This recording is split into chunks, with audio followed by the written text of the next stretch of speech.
Tidak ada tuntutan lain yang secara spesifik kita sebutkan. Oke, baik. Kita menuju ke Pak Beni Mamoto yang saat ini sudah bergabung bersama kami. Pak Beni, ini kita masih menunggu ya nanti jalannya sidang peninjauan kembali tanggal 24 seperti apa, sikap dari majelis hakim seperti apa. Kalau Kompolnas sikapnya seperti apa Pak? Kalau nanti majelis hakim menolak atau menerima gugatan peninjauan kembali Saka Tatal?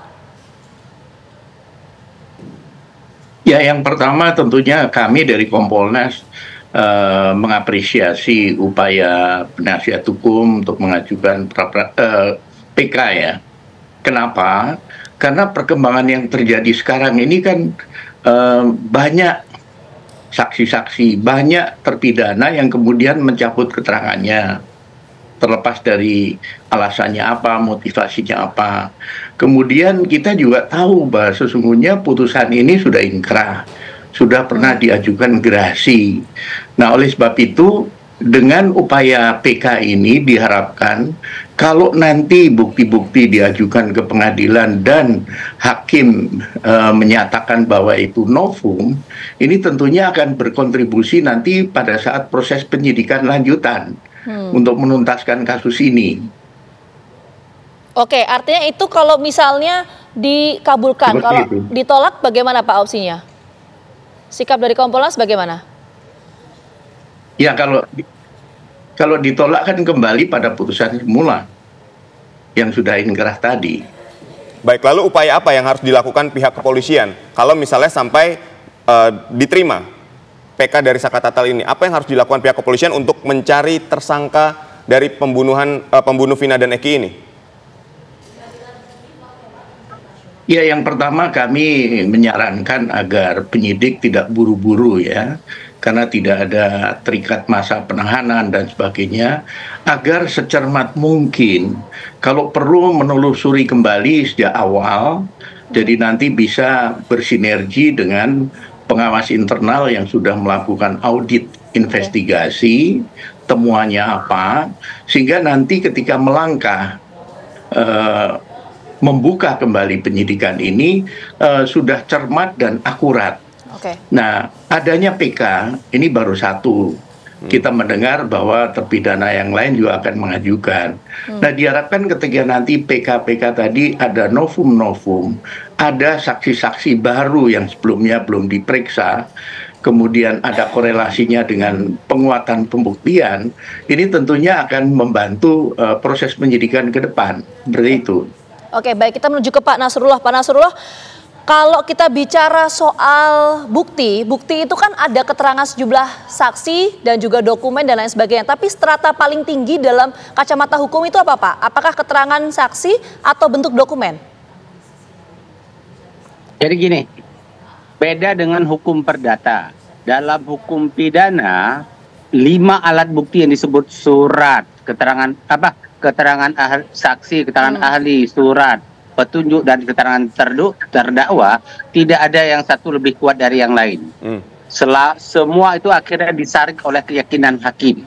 Ya, kalau hakim yakin, ya diambil bukti itu. Kalau ada 100 saksi, kalau hakim tidak yakin, itu semua dikesampingkan. Karena keyakinan hakim di sini dihormati dalam sistem hukum kita.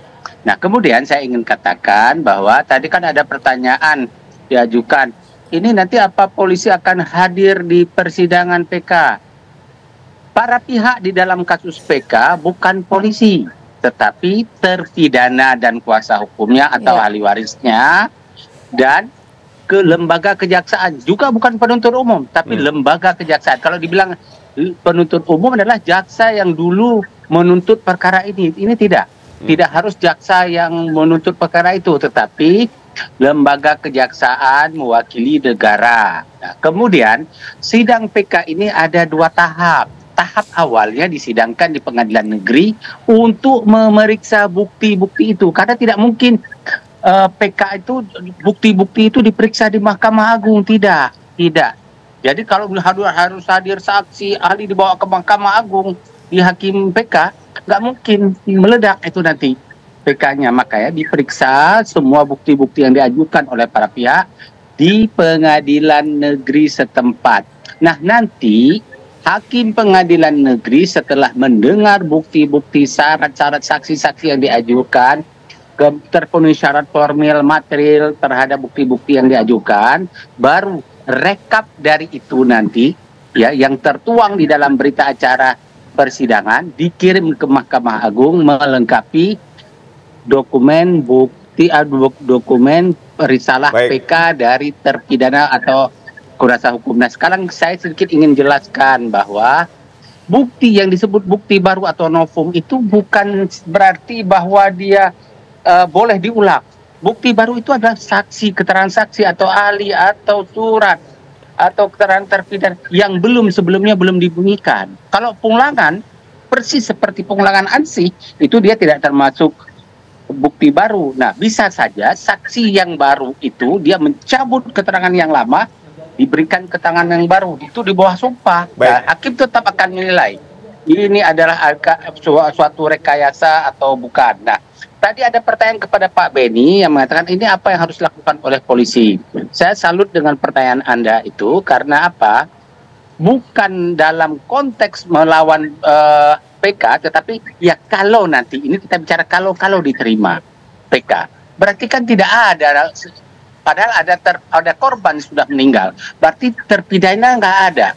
Nah, berarti di sini negara harus bergerak mencari yang sebenar. Tapi jangan lagi mengulang kesalahan-kesalahan yang sama.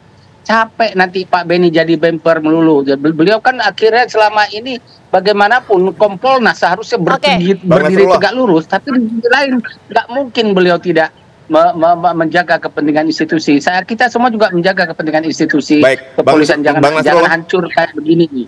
Ya, jika sidang PK ini diterima oleh hakim, apakah ini akan berpengaruh ke 7 terpidana yang saat ini masih ditahan? Oh, sangat berpengaruh. Kalau sidang PK ini diterima, diputuskan oleh hakim Mahkamah Agung bahwa PK-nya diterima, maka mereka lain itu putusan yang menerima PK ini bisa dijadikan bukti baru. Putusan yang menerima PK ini bisa menjadi bukti baru untuk kepentingan dirinya juga. Sangat berpengaruh, sangat. Artinya bisa membuat 7 terpidana ini bebas ya, Bang? Ini buktiin kuasa hukumnya, Anda sudah melakukan sesuatu yang tentu tidak mudah. Pengacara-pengacara kaya raya di Jakarta ini mau turun untuk membela ini. Mereka hanya mau turun kadang-kadang untuk dapat gambar di televisi, habis itu hilang.